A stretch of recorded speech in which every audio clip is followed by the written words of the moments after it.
그럼 이번에는 나하고를 사용하지 않는 경우에는 직접 프로그램에 입력해서 연말정산을 진행할 때 어떻게 입력을 하는지 연말정산 근로소득 원천징수 영수증 메뉴를 살펴보도록 하겠습니다. 위아고 스마트 10은요, 1번 연말정산 자료 입력 탭에서 모든 자료를 입력을 합니다. 그래서 해당 탭에는 급여 명세나 부양가족, 보험료 등 이렇게 각종 공제 항목별 탭으로 구분이 되어 있기 때문에 필요한 항목을 바로바로 찾아서 입력하기가 쉽고요. 그리고 화면 우측편에 있는 작은 삼각형, 저희가 스플리터라고 부르는데요. 이 삼각형 스플리터를 누르게 되면은 화면 옆에 가이드가 제공이 됩니다. 그래서 내가 선택한 탭에서 무엇을 확인하고 어떻게 입력을 해야 되는지 참고해서 작업을 할 수가 있습니다. 그리고 화면 하단에 보시면 저희는 지금 계산할 게 없어서 계산 완료라고 나오고 있긴 한데요. 연말정산 하시면서 금액을 수정을 한다거나 추가하는 경우가 생길 수밖에 없는데요. 이럴 때는 하단에 계산하기 버튼이 활성화가 되고요. 아니면 여러 사원을 계산해야 되는 경우에는 해당 사원들 체크하신 다음에 상단에 재계산 버튼을 이용해서 일괄적으로 재계산을 하실 수도 있습니다. 그리고 또 하나의 다른 방법은 2번 연말정산 정산 명세 탭으로 이동을 하시면은 별도로 재계산 버튼을 누르지 않아도 입력된 내용을 기준으로 자동으로 계산된 결과를 바로 확인을 해볼 수가 있습니다. 그럼 이제 자료 입력 탭에서 어떤 항목들을 입력하는지 하나씩 순차적으로 살펴볼 건데요. 먼저 급여 명세 탭 살펴볼 거고 교재는 69페이지 봐주시면 됩니다. 연말정산 시에 우리 신용카드 공제나 의료비 공제처럼 대부분 공제 항목이 이 총급여를 기준으로 계산이 되기 때문에 급여 명세 탭에서 총급여를 확인하는 게 굉장히 중요한데요. 총급여는 우리 사전에 확인했던 급여자료 입력 메뉴의 과세 구분과 비과세 감면 설정에 따라서 반영이 됩니다. 그리고 앞에 우리 사원 등록 메뉴에서 중소기업 취업 감면 대상으로 설정한 사원의 경우에는요, 이렇게 감면급여 항목에 감면급여가 적용이 된 거를 확인해 볼 수가 있습니다. 그리고 또 급여 지급 시에 우리 공제했었던 국민연금이나 건강보험, 4대 보험 공제 항목들을 아래쪽에서 이렇게 해당하는 항목별로 확인을 해볼 수가 있고요. 만약에 간소화 자료에서 전송된 4대 보험의 경우에는 우측에 국세청 간소화라고 별도로 구분을 해서 공제 금액을 확인해 볼 수가 있습니다. 그리고 우측에 있는 비과세 전체 보기를 클릭을 하게 되면은요, 전체 비과세 감면 항목을 확인할 수가 있고요. 또 급여 수정이 필요한 경우에는 연말란에서 직접 금액을 입력을 할 수가 있습니다. 또 종전근무지 있는 사원의 경우에는 우리 앞에서 입력했었죠. 종전근무지 원천징수 영수증의 데이터를 상단의 종전근무지 불러오기 기능을 통해서 불러오시거나 아니면은 종전근무지 입력 버튼을 눌러서 종전 1번부터 순차적으로 직접 종전근무지 내역을 입력을 하실 수가 있습니다. 특히 종전근무지 입력하실 때 많이 실수하시는 포인트가 하나 있는데요. 종전근무지에서 중소기업 취업청년 감면을 적용받는 경우에는요, 이렇게 감면급여와 감면기간을 함께 입력을 해주셔야 되는데요. 종전근무지의 감면 정보는 반드시 여기 종전근무지 란에 작성을 해주셔야 되는데 입력 위치를 헷갈려서 새 감면 탭에 입력을 하거나 아니면 감면기간을 누락하거나 잘못 입력하게 되시면은 변환오류나 마감오류로 이어지니까요. 꼭 해당하는 란에 정보 입력을 해주시기 바랍니다. 다음은 부양가족 탭으로 넘어가서 확인해 보도록 할 건데요. 교재는 73페이지 봐주시면 됩니다. 연말정산에서 인적공제는요, 우리 부양가족 탭에 입력된 연말정산 관계와 주민등록 번호를 기준으로 기본공제 여부가 자동으로 반영이 됩니다. 그리고 관계란에서는 우리 자녀, 손자녀의 경우에는 연말정산 관계를 4번 자녀, 손자녀 입양자로 선택을 해주셔야 되고 자녀장려금 수급자는 자녀세 공제를 받을 수가 없기 때문에 연말정산 관계를 7번 수급자로 선택을 해주시면 됩니다. 그리고 또 부양가족 등록하실 때 많이 헷갈리시는 부분이요. 기본공제 대상자는 아닌데 교육비나 의료비를 공제받는 경우인데요. 특히 대학생 자녀처럼 기본공제 대상자는 아닌데 교육비를 적용받는 경우에는요. 부양가족으로 등록을 하되 기본공제란을 부로 선택해서 부양가족으로 등록을 해주셔야 됩니다. 그리고 소득금액 기준 초과 여부도 꼭 확인하셔야 되는 항목 중에 하나인데요. 해당하는 란에 커서를 두시고 숫자 1을 입력하면은요. 이렇게 안내 메시지가 제공이 되고 안내 메시지에 보면은 동그라미 여로 선택하게 되면은 기본 공제 및 추가 공제가 모두 부로 자동 반영됩니다 라고 나오는데요. 확인 버튼을 누르면은 기본 공제 항목과 추가 공제 항목이 모두 부로 자동으로 변경되는 걸 확인할 수가 있습니다. 그래서 연말정산 신고 업무 하시다 보면은 직원들이 여러 가지 질문들을 물어보는 경우가 많을 텐데요. 오래전부터 꾸준히 질문이 많은 것들은 사실 국세청에서 제공하는 책자에도 너무 잘 나와 있고 아니면 굳이 뭘 찾아보지 않더라도 바로바로 답변을 해주실 수 있잖아요. 그런데 뭔가 판단하기 힘든 이런 애매한 개인의 케이스들을 물어보면은 담당자들의 성향이나 사무실의 방침에 따라서 관련 자료를 찾아보고 답변을 해주실 수도 있고 아니면 국세청이나 이제 세무서에 자세한 내용은 물어봐야 된다라고 끝내시는 분들도 계실 거예요. 그런데 이제 바쁜 신고 기간에 이런 질문들 때문에 내가 여기저기 자료를 찾느라 시간을 보내게 되면 시간이 너무 아깝잖아요. 근데 그렇다고 내가 어쨌든 세무회계 사무소라 아니면 인사 담당자라서 나한테 묻는 건데 딱 잘라서 그거는 이제 국세청에 물어보세요 하기도 좀 그렇잖아요. 근데 그럴 때에는 앞서 소개해드렸던 세법 도우미를 활용을 하시면은 도움이 되실 거예요.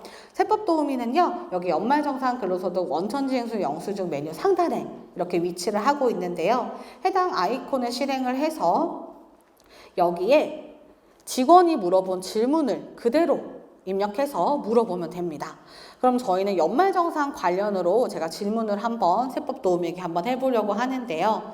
요즘 재테크 수단으로 본인 명의나 자녀 명의로 다양하게 해외 주식 투자 많이 한다고 알고 있는데 해외 주식 투자 관련 질문으로 한번 이렇게 물어볼게요.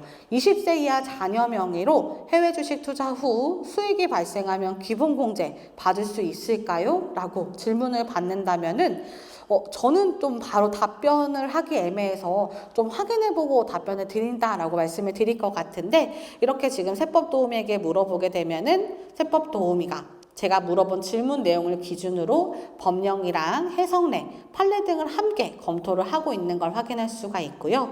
그래서 결과에서는 단순히 답이 아니라 판단 근거까지 같이 확인을 할 수가 있습니다. 그래서 세법 도우미가 지금 세법과 해석례, 판례까지 확인해서 지금 답변을 정리를 하고 있는데 지금 채 1분도 걸리지 않았어요. 그래서 내용 정리까지 완료가 되고 나서 결과를 한번 살펴보도록 하겠습니다. 먼저 지금 사실관계랑 질의 내용부터 먼저 확인을 한번 해보면요. 지금 자녀 명의로 해외 주식 투자 후 수익이 발생한 경우 해당 자녀에 대한 기본공제를 받을 수 있는지 여부, 제가 질문한 내용을 지금 정확하게 이해하고 있는 거를 확인을 할 수가 있고요. 그럼 이렇게 얘가 확인한 내용을 토대로 검토한 내용이 여기 아래쪽에 검토 내용으로 나오는데요. 검토 내용이 지금 보면은 목록처럼 여러 개가 나와요. 해외 주식 양도 소득의 성격, 그리고 기본공제 대상자의 소득 요건, 그다음에 아래쪽에 명의신탁 실질과세 원칙의 검토 이렇게 나오는데요.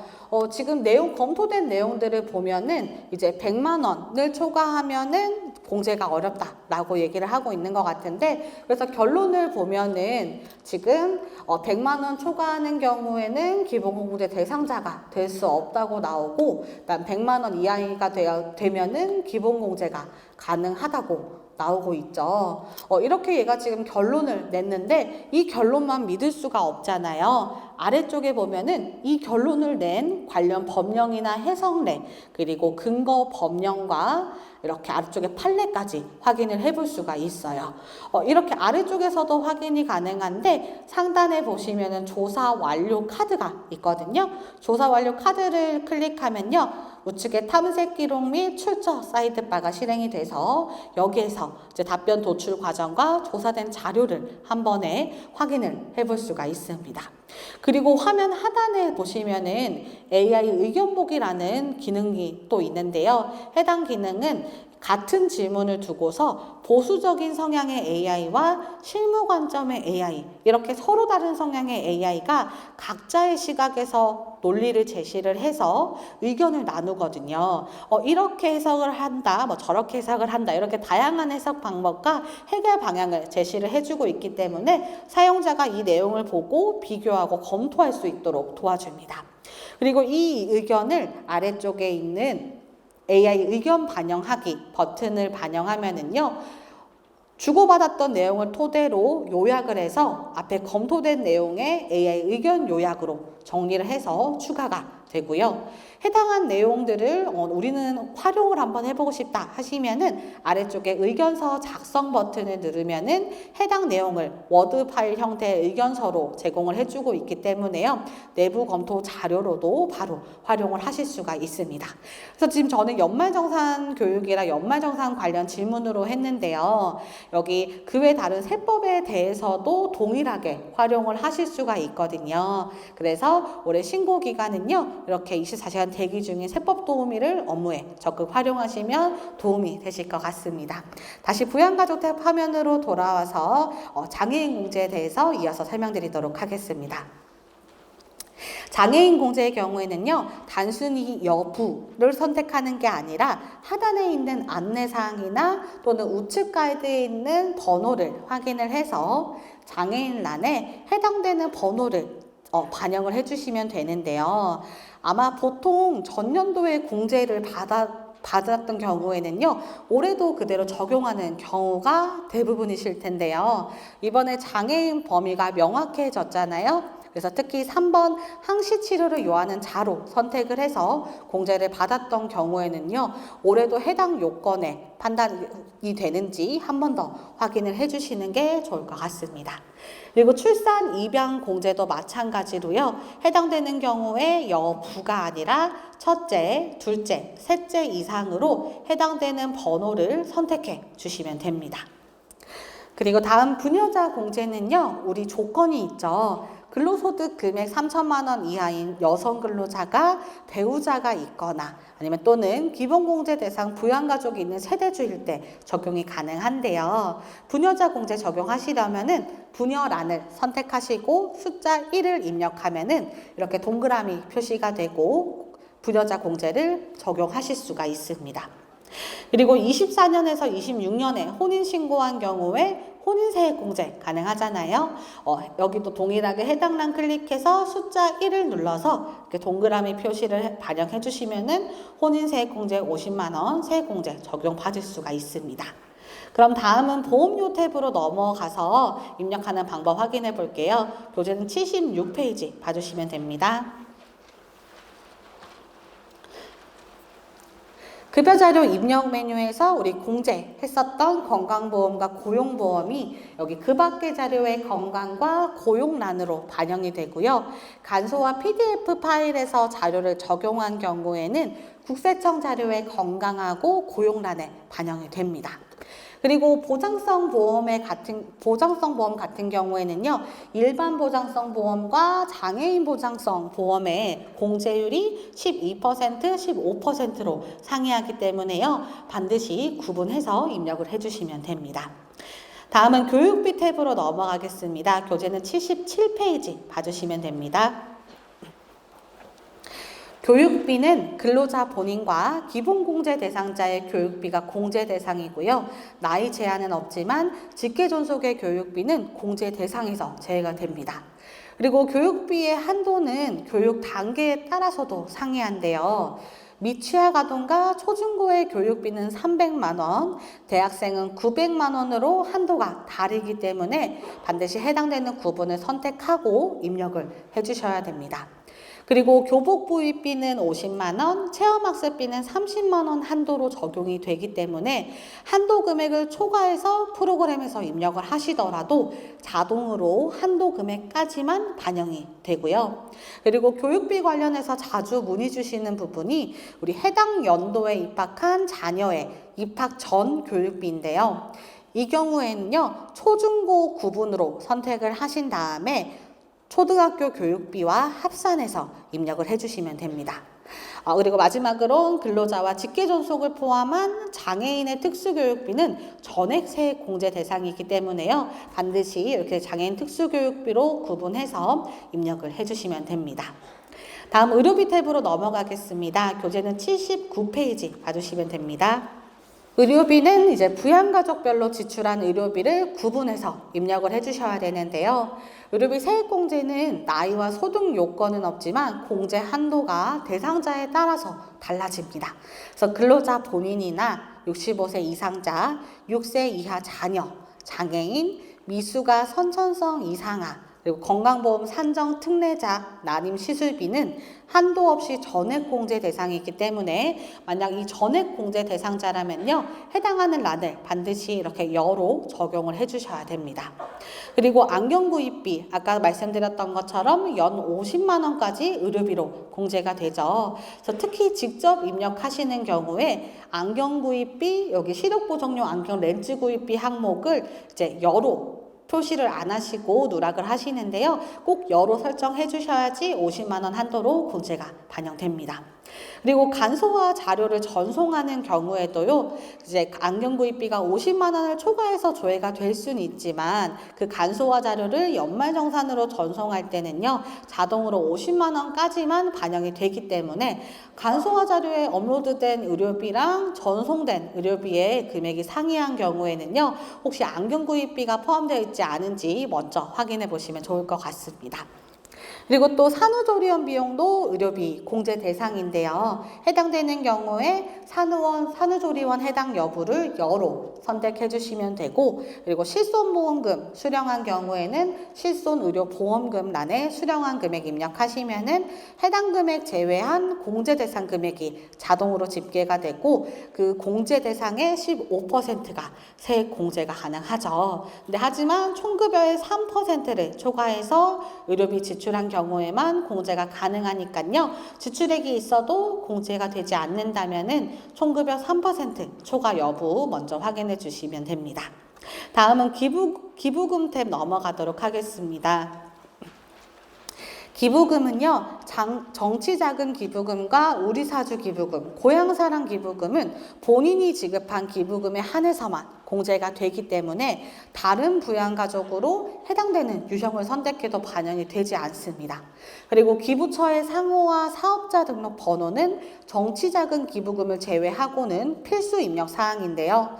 그래서 여기에 임의로 정보를 입력하시는 경우가 있는데 상호 입력 시에 특수 문자가 포함되거나 아니면 잘못된 정보를 입력을 하시게 되면은 전자신고 시에 오류가 발생할 수 있으니까 꼭 정확한 상호와 사업자 등록 번호를 입력을 해주셔야 됩니다.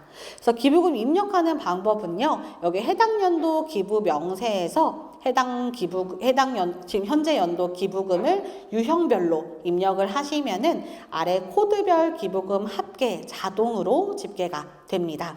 그래서 이때 입력 시에 유형을 고향사랑 기부금의 경우에 이번에 개정되었던 특별재난 지역에 대한 고향사랑 기부금의 공제율이 상향됐죠. 그래서 일반 고향사랑 기부금인지 특별재난 지역에 해당하는 고향사랑 기부금인지 꼭 구분해서 선택을 해주셔야 됩니다.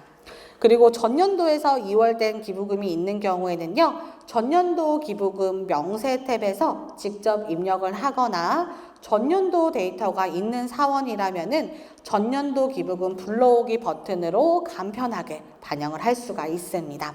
그럼 이렇게 해당 연도와 전년도 기부금 모두 입력이 완료가 되면은요, 기부금 명세 현황 탭에서 해당 연도 공제 금액과 소멸 금액, 2월 금액까지 자동으로 계산된 결과를 확인할 수가 있습니다. 기부금이 우리 공제 순서라든지 공제 한도, 공제 계산 방법이 간단하지가 않잖아요. 그래서 저희가 교재 82페이지부터 87페이지까지 방법하고 예시까지 상세하게 기재를 해놨습니다. 그래서 해당 페이지는 메모를 해두시거나 아니면 따로 접어두셔서 꼭 다시 한번 확인을 해보시면 좋을 것 같습니다. 그럼 다음 신용카드 공제로 넘어가도록 하겠습니다. 교재는 90페이지 봐주시면 됩니다. 신용카드는 우리 사용금액이 총급여의 25%를 초과해야 공제가 가능하고요. 근로자와 부양가족별로 구분을 해서 사용금액을 입력을 하시면 되는데요. 이때 형제, 자매, 사용부는 공제 대상이 아니기 때문에 입력을 하지 않습니다.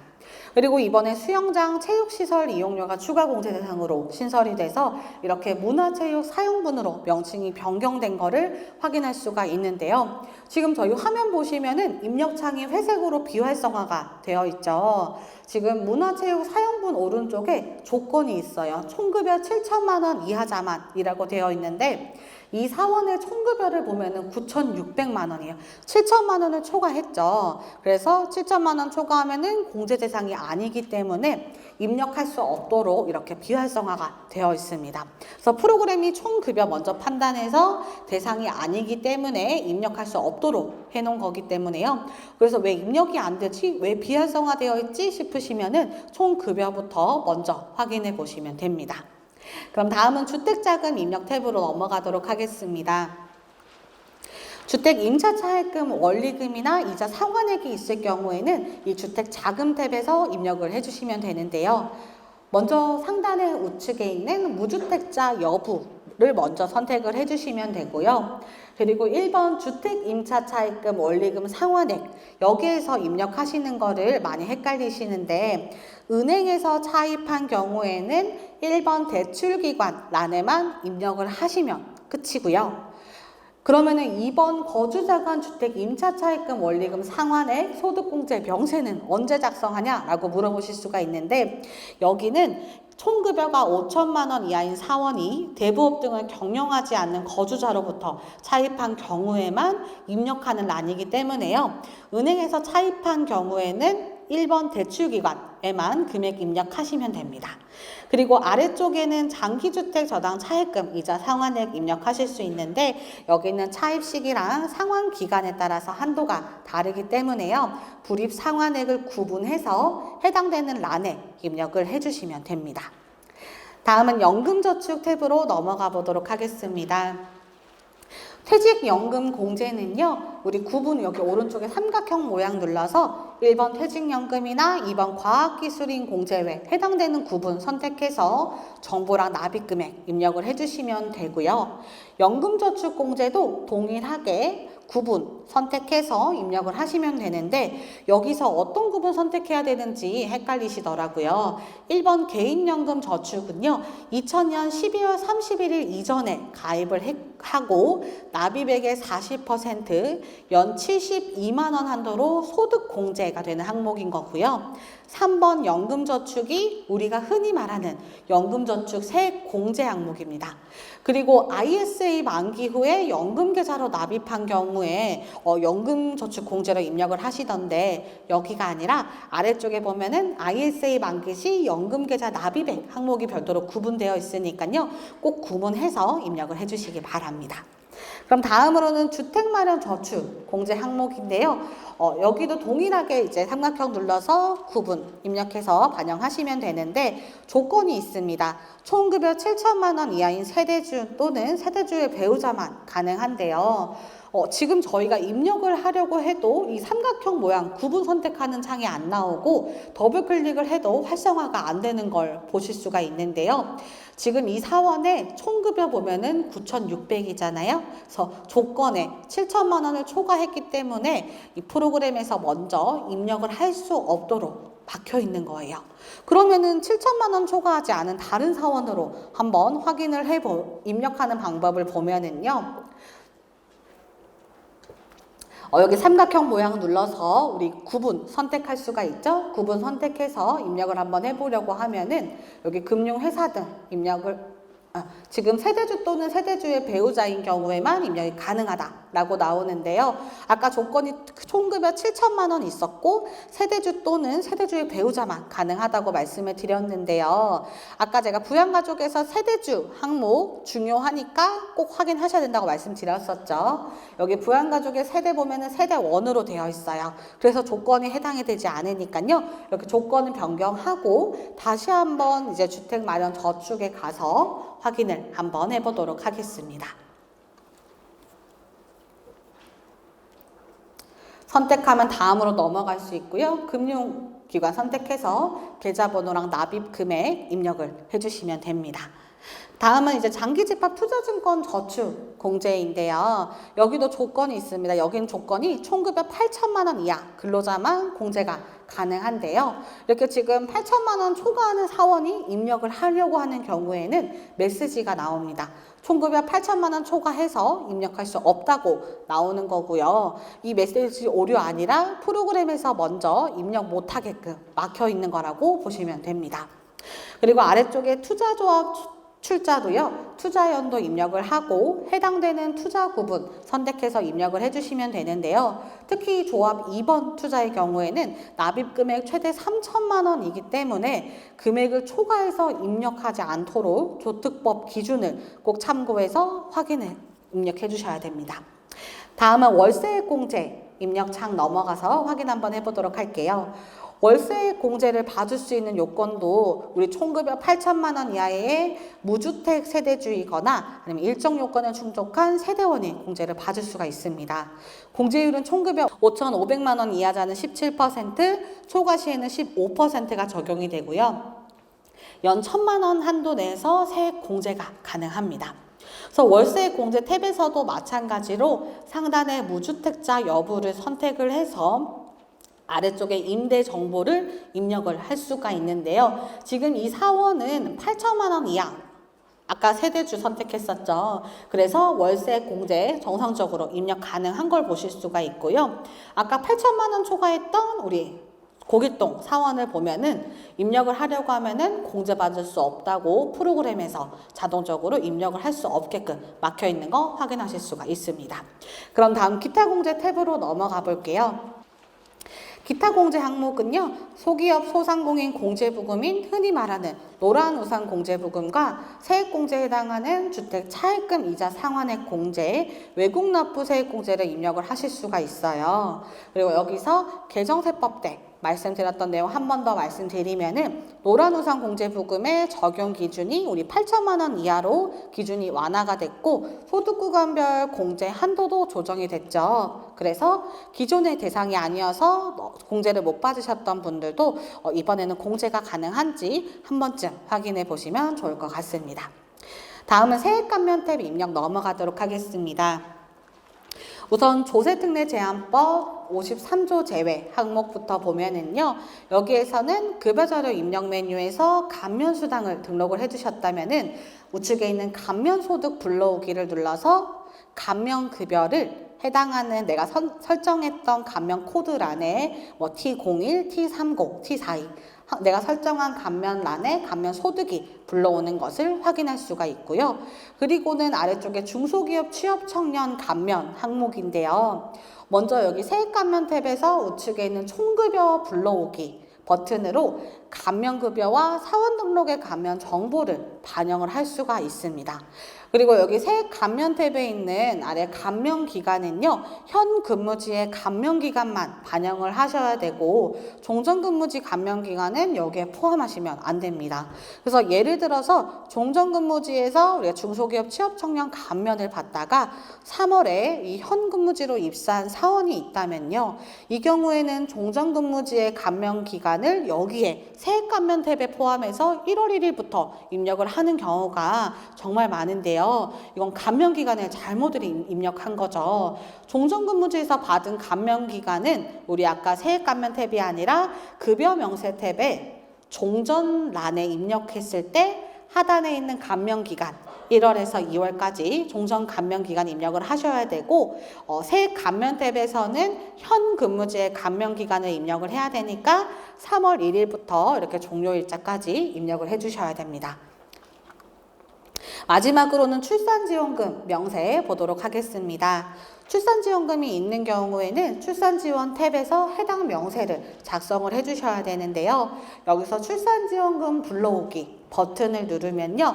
급여자료 입력 메뉴에서 비과세 수당으로 등록해 두었던 출산지원금 금액이 부양가족 중 가장 어린 자녀에게 자동으로 반영이 됩니다. 그래서 이렇게 불러오기로 반영하실 수도 있지만 필요하신 경우에는 직접 입력을 하실 수도 있습니다. 그럼 이렇게 자료 입력 탭에서 모든 항목에 대해서 입력을 한번 해봤는데요. 그러면은 이 자료들이 어떻게 반영이 되어 있는지 이번 연말정산 정산명세 탭으로 이동을 해서 확인 한번 해보도록 하겠습니다. 먼저 총급여를 기준으로 근로소득공제가 자동으로 계산돼서 근로소득 금액이 산출된 것을 확인할 수가 있고요. 그리고 기본공제랑 추가공제는 우리가 앞서 등록했던 부양가족 정보를 기준으로 인적공제가 반영되어 있는 것을 확인하실 수가 있습니다. 그리고 아래쪽에 보면은 이 해당 사원이 건강하고 고용에 대해서 입력된 보험료가 있는데 공제 금액이 없습니다. 이럴 때는 표준세액공제를 먼저 적용받았는지 확인을 해주시면 되는데요. 보험료 공제는 특별소득 공제에 해당이 되는데 이 특별소득세 공제와 월세 공제가 표준세 공제와 중복으로 적용이 되지 않기 때문에요. 프로그램이 근로자에게 더 유리한 쪽으로 자동으로 선택을 하게 됩니다. 그래서 이런 사원을 앞에 체크를 하시고 상단에 표준세 공제 선택을 누르시면은 여기 특별소득세 공제액과 표준세 공제액을 비교를 해서 결정세액을 확인하실 수가 있는데요. 이 사원도 보시면은 지금 표준세액 공제를 적용했을 때 결정세액이 더 적어서 표준세액 공제로 적용이 된 거고요. 그래도 나는 특별소득세액 공제로 적용을 하고 싶다 하시면은 상단에 있는 내가 원하는 공제 항목을 선택해서 적용하시면은 원하는 방법으로 적용을 하실 수가 있습니다. 그래서 특히나 우리 근로소득 원천징수 영수증 근로자한테 보내고 나면은 보험료 금액이 있는데 공제 금액이 없다라고 문의가 많을 텐데요. 여기 표준세액 공제 팝업창 비교된 화면 보여주시면서 이렇게 계산이 돼서 근로자 너한테 이제 유리한 방향으로 더 표준세액 공제가 적용이 된 거다라고 설명을 해주시면 될 것 같습니다.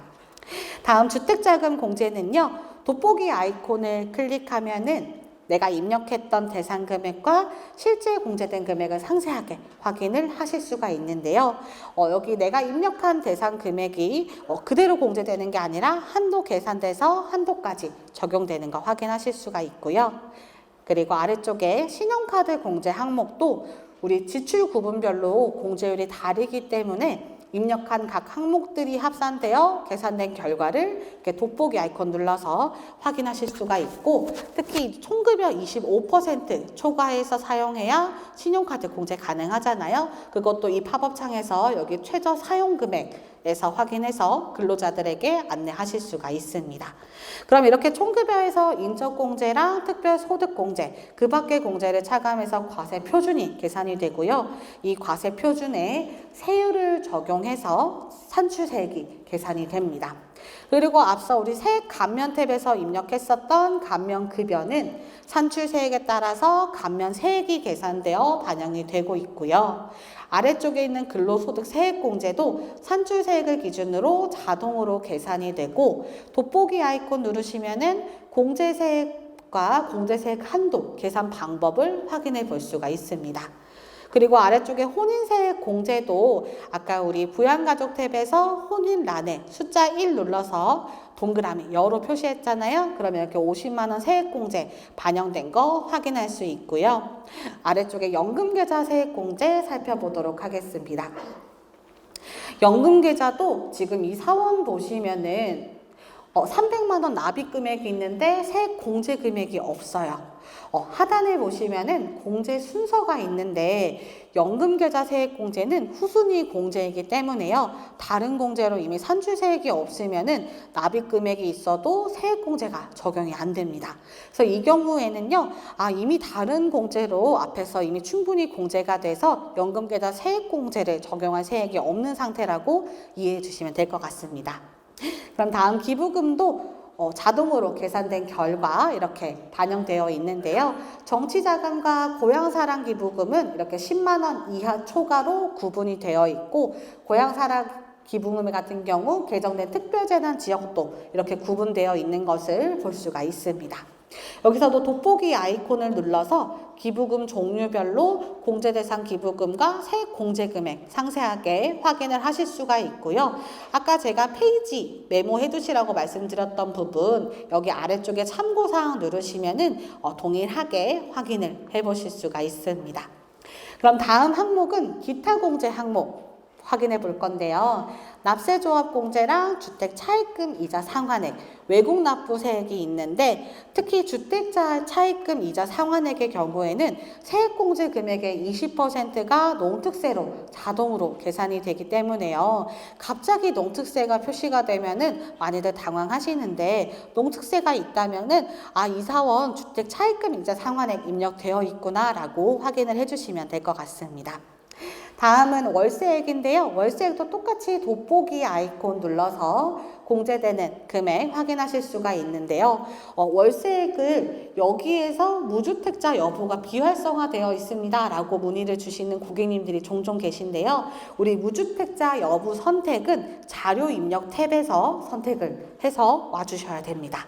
그럼 이렇게 연말정산 자료 입력 탭에서 입력된 데이터들을 바탕으로 각종 공제 금액들이 모두 반영이 되면은 결정세액이 계산이 되고요. 이 결정세액에서 기납부세액을 차감하면은 최종적으로 차감 징수액인 또 환급이나 추가 납부할 세액이 계산이 됩니다.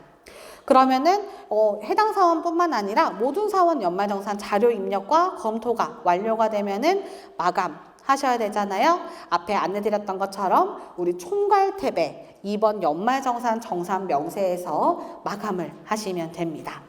그리고 연말정산 마감하실 때는 한 번에 깔끔하게 끝나는 경우 거의 없잖아요. 마감했다가 수정하고, 그다음에 변환 오류 발생해서 수정하고, 오류는 한 번쯤 마주치게 될 수밖에 없는데요. 이럴 때는 상단에 있는 노란색 팁 버튼을 활용하시면 좋습니다. 저희가 이제 마감이나 변환할 때 가장 많이 발생하는 오류 유형과 해결 방법들을 이 팁에 정리를 해 두었기 때문에요. 신고 기간에 오류가 발생했다. 이 오류 뭐지? 싶을 때는요. 이 팁부터 확인해 보면은 해결되는 경우가 많으니까요. 활용 팁을 많이 활용해 주시면 좋을 것 같습니다.